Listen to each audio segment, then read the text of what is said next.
Let's bring in Israeli ambassador to the UN, Danny Danon. Mr. Ambassador, I don't want you to get out in front of your boss, the Prime Minister, but how confident are you that this 21-point peace plan could work? Thank you for having me, John.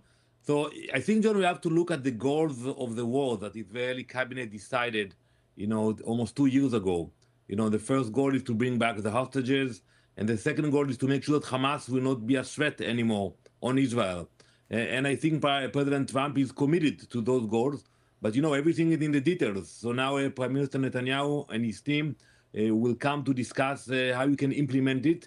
But we can all agree that the pressure that Israel put on Hamas on the ground is actually bringing us to a position that we can actually discuss the next stage and hopefully the final stage of this war. The president says he feels like we are close to a deal that gets the hostages back. Obviously, that's what everyone in Israel wants. It's been a point of contention in your country. Do you think that Hamas will actually agree to lay down its arms and stop the kind of terroristic activities that have been underway for the last 2 years and even before that? You never know with a terrorist organization, and that's a good point, because you're not actually signing a deal with a sovereign nation that that they have to oblige to international law. This is a terrorist organization. One day they can say X, the next day they can say Y. We have bad experience with them, and I think because of that, we have to pay attention for the implementation of the deal. What will take place first?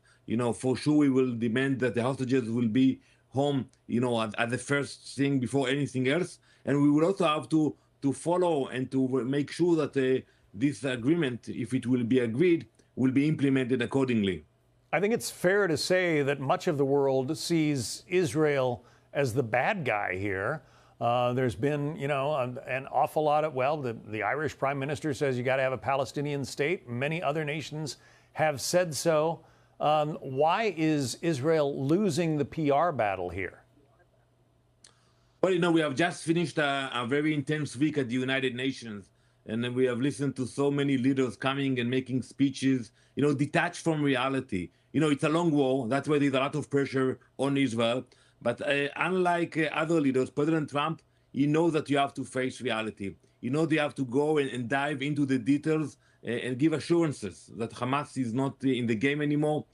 Also, if you want to provide a future for the Palestinians themselves, you have to make sure Hamas is not staying in the game. Unlike President Trump, I saw President Macron and other leaders, they gave, ridiculous speeches, and they think that, it's enough to just give a speech and everything will be okay. It doesn't work that way in our region. Israeli ambassador to the UN, Danny Danon. Thank you. Thank you very much, John.